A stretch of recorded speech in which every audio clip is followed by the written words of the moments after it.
Assalamualaikum warahmatullahi wabarakatuh. Alhamdulillah alladzi bi ni'matihi tatimmu shalihat.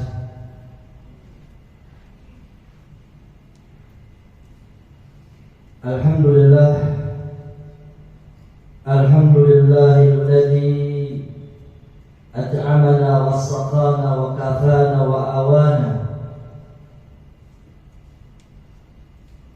Allahumma salli wa sallim wa an'im wa barik ala abdika wa habibika wa nabiyyika sayyidina Muhammadin wa ala alihi wa sahabatihi wa man sara bihudahu wa tamassaka bi sunnatihi ila yaumiddin, amma ba'd.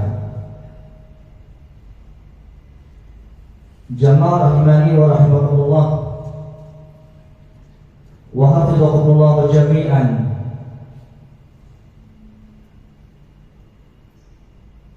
Di antara salah satu poin yang menyebabkan tumbuh suburnya keimanan seorang hamba Allah Azza wa Jalla dengan kita senantiasa mempelajari sejarah para sahabat ridwanullah alaihim ajmain.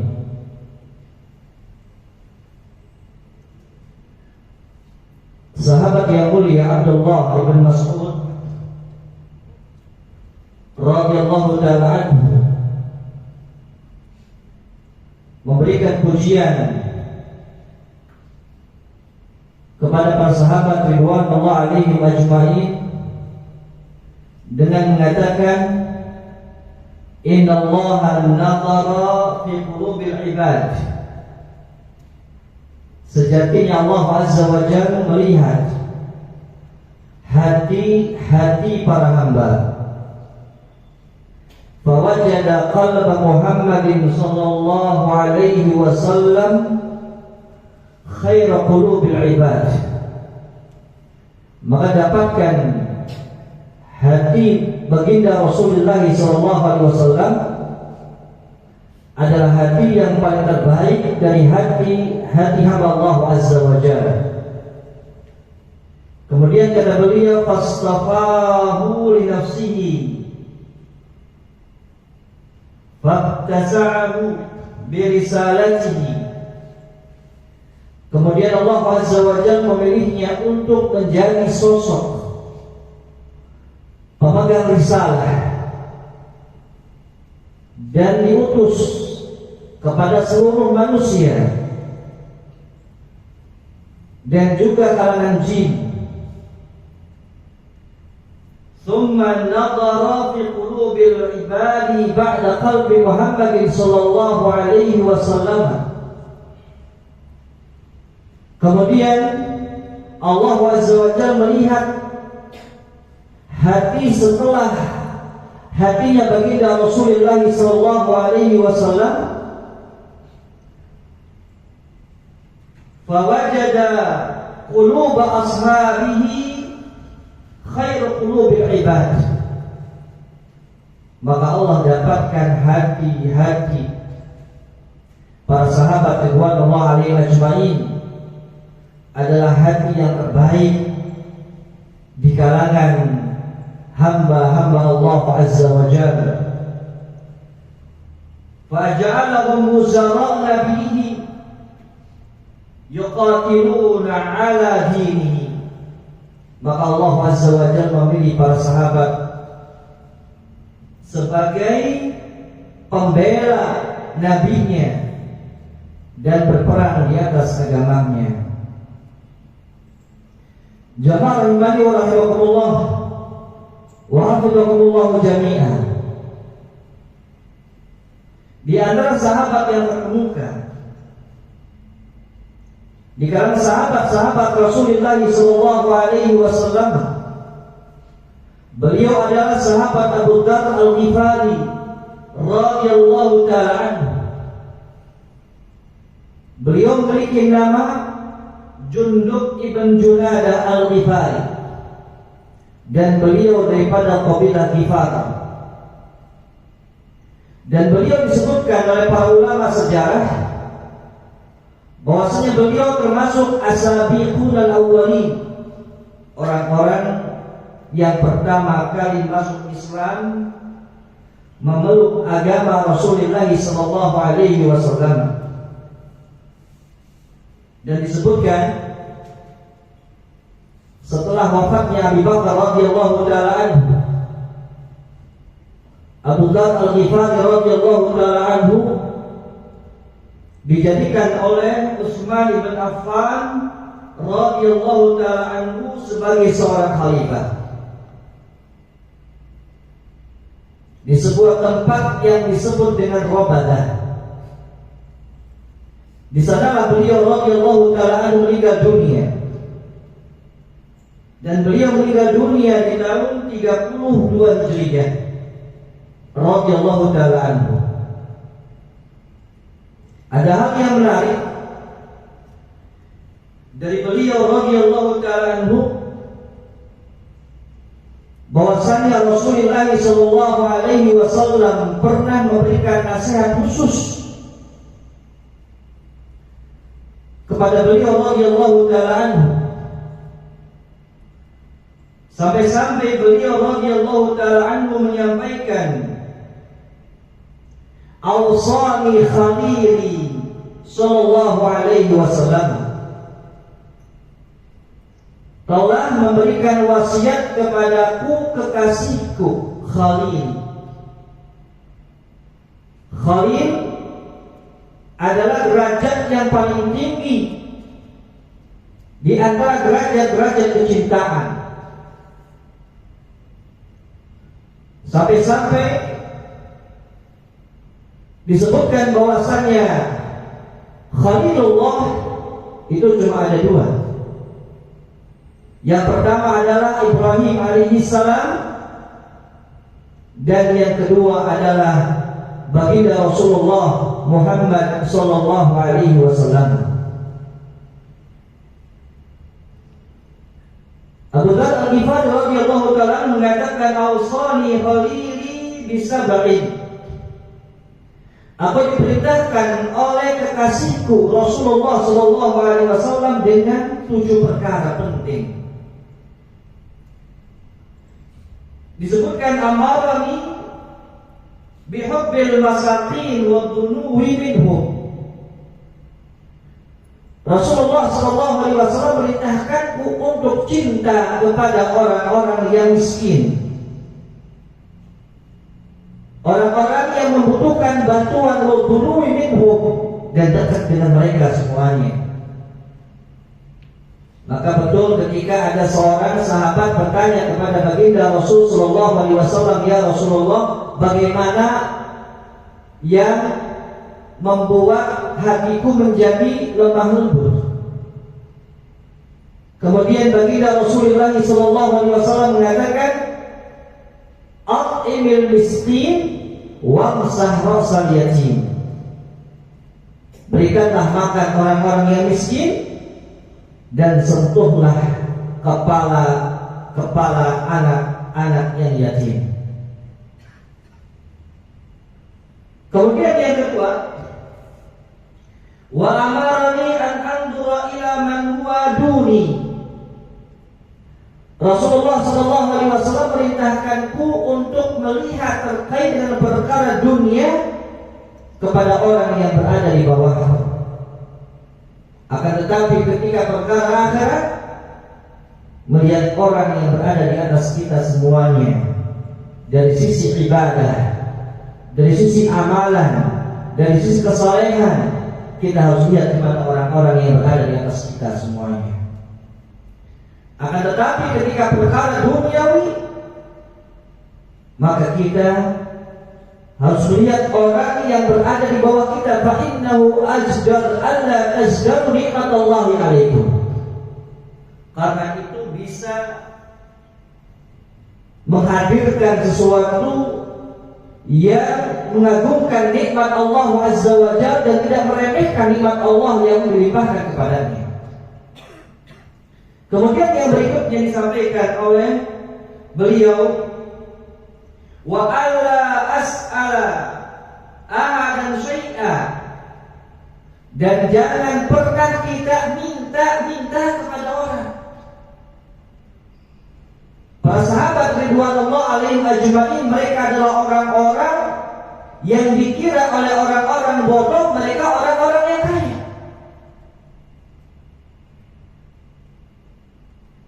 Karena mereka tidak mau meminta-minta, karena mereka ingin menjaga dirinya. Adapun ketika mereka menganjurkan, maka mereka menganjurkan untuk orang-orang mau melakukan sebuah kebaikan untuk saudara-saudaranya yang lain, bukan untuk dirinya sendiri. Kemudian, wa an asila rahima wa in adbatat, dan Rasulullah SAW mewasiatkanku untuk senantiasa menjalin silaturahim, menyambung silaturahim wa in adbarat, walaupun orang tersebut memutuskan silaturahim kepada kita semuanya. Betul ketika baginda Rasul menyampaikan kepada Uqbah bin Amir, sil amman qata'ak, sambung silaturahim orang-orang yang telah memutuskan silaturahim tersebut. Kemudian yang berikutnya, wa an aqula al-haqqa wa in kana murra, sampaikan sesuatu itu benar walaupun itu pahit. Dan itu dipertegas oleh Imam Syafi'i rahimahullahu taala, salasatu ta'azzu indi, ada 3 perkara yang menjadikan perkara tersebut adalah perkara yang sangat berat bagiku, kata Imam Syafi'i rahimahullahu taala. Salah satunya adalah qaulul haqqi inda man yukhafu wa yurja. Orang bisa berkata jujur, berkata benar di hadapan orang yang dia takuti, di hadapan orang yang dia harapkan kenikmatan darinya. Maka ini yang diperintahkan Rasulullah SAW kepada beliau radhiyallahu ta'ala anhu. Kemudian yang berikutnya, wala akhaf fillahi laumata laim, dan aku tidak takut kepada celaan-celaan orang-orang yang mencela. Dan kemudian wasiat yang ketujuh yang disampaikan baginda Rasulullah SAW adalah wa an uqsira min qawli la haula wala quwwata illa billah. Aku memperbanyak perkataan la haula wala quwwata illa billah. Oleh karena itu, kalau kita menjawab panggilan adzan, semua yang diserukan dalam lafaz adzan kita sama untuk menjawabnya. Tapi ketika dikumandangkan hayya 'alas shalah, hayya 'alas shalah, hayya 'alal falah, hayya 'alal falah, kita mengatakan la haula wala quwwata illa billah. Sejatinya tidak ada daya dan upaya, hanyalah bantuan dari Allah Azza wa Jalla. Berapa banyak saudara kita yang ketika diserukan panggilan adzan ternyata mungkin tidak menjawab panggilan adzan tersebut. Oleh karena itu kita selalu memperbanyak mengatakan la haula wala quwwata illa billah, yang disebutkan bahwasannya fa inna kunna min kanzin tahtal arsy. Perkataan la haula wala quwwata illa billah adalah harta karun yang berada di bawah arsy Allah Azza wa Jalla. Kemudian nasihat yang lain yang disampaikan oleh Abu Darda radhiyallahu taala anhu kepada sahabatnya Salamah dengan mengatakan, ya Salamat, wahai Salamah, la tadish abwab as-salatin, jangan kau bermuka dua Jangan kau berbuat curang. Abwab as-salatin, di bawah atau ketika berada di pintu-pintu penguasa. Abu Dzar Al-Ghifari ngajari Salamah untuk senantiasa berkata jujur apa adanya, tidak menjadi seorang penjilat, tidak menjadi seorang yang di hadapan saudaranya baik ketika di belakangnya tidak baik, tidak menjadi seorang yang curang, tidak menjadi seorang yang dimana ingin mencari pandangan yang baik dari atasannya mengorbankan saudaranya.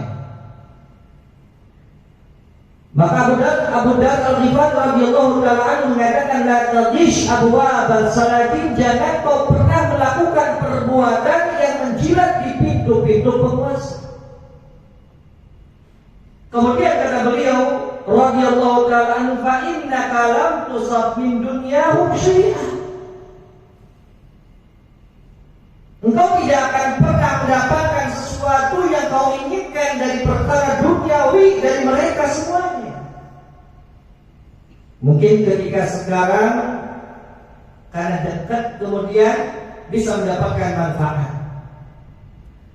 Tapi bisa jadi seorang yang sekarang menjadi penjilat kemudian dia pun akan dilakukan oleh orang lain, dilaporkan oleh orang lain terkait dengan apa yang telah dia lakukannya.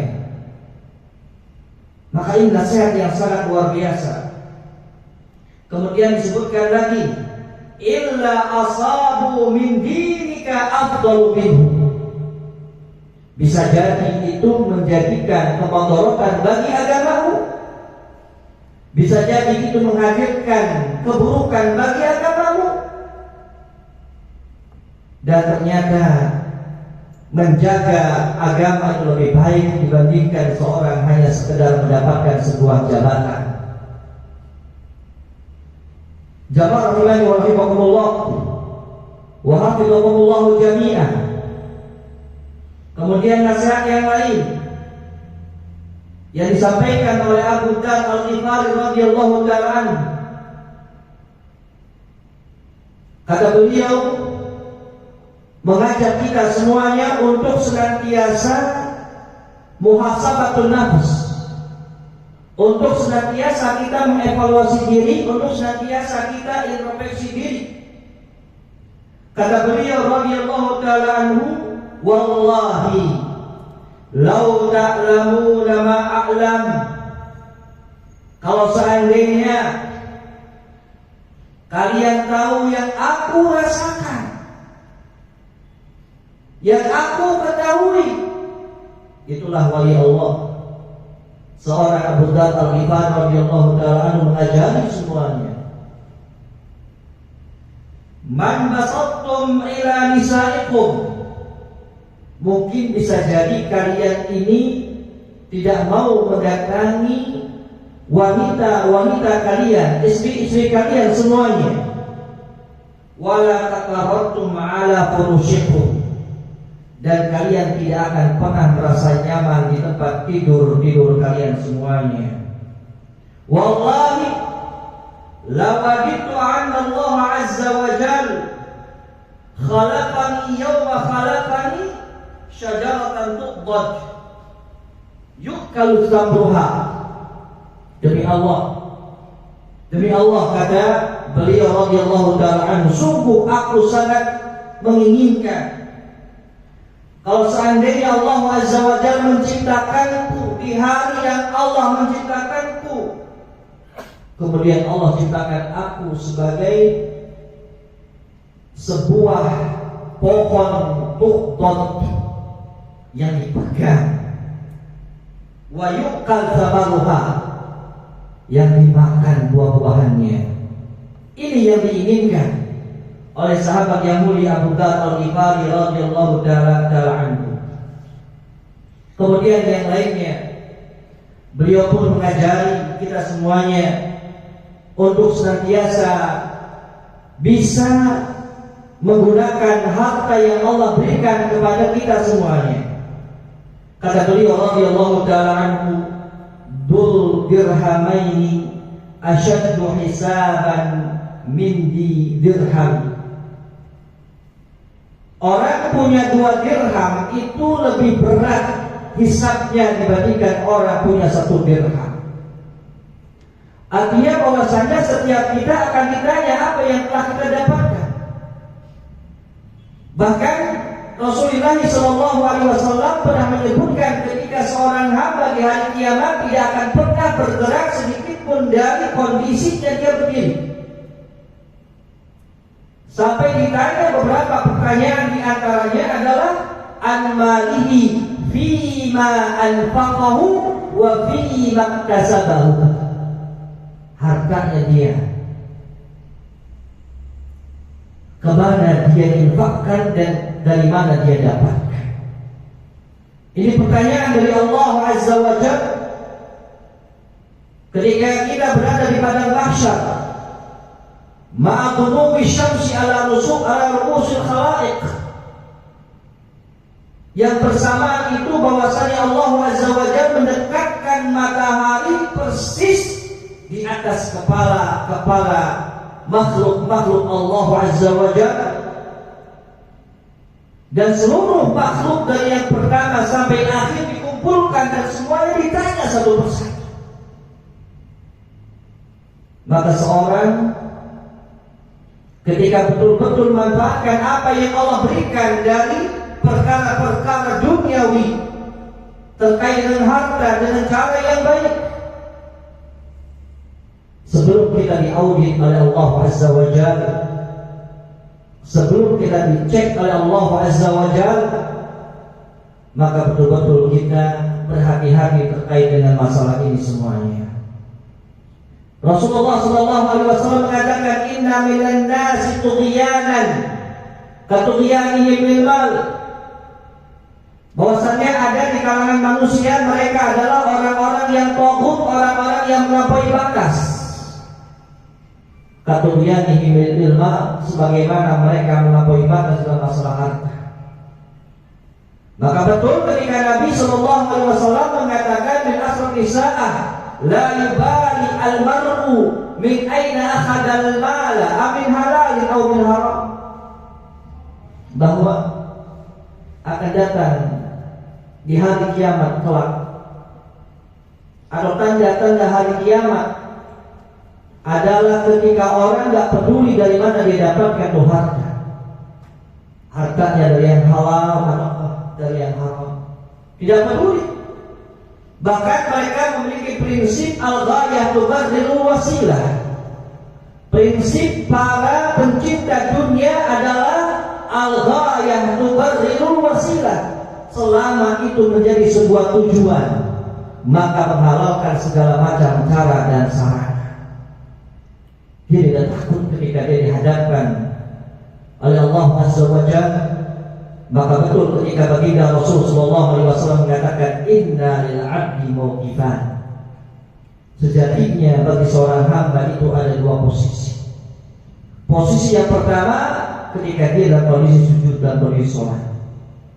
Posisi yang kedua ketika dia diminta pertanggungjawabannya oleh Allah Azza wa Jalla untuk apa dia lakukan, kenikmatan yang Allah limpahkan kepadanya. Jamaah rahimani wa rahimakumullah wa hafizakumullah jami'an. Ini nasihat daripada Abu Dzar Al-Ghifari radhiyallahu taala anhu. Semoga Allah Azza wa Jalla menjadikan kita semuanya orang-orang yang senantiasa istiqamah untuk menjalankan agama Allah, agama Rasulullah sallallahu alaihi wasallam, dan Allah berikan kekuatan kepada kita untuk menjalaninya. Wallahu ta'ala a'lamu bishawab. Subhanakallahumma bihamdika asyhadu an la ilaha illa anta astaghfiruka wa atubu ilaik. Assalamualaikum warahmatullahi wabarakatuh.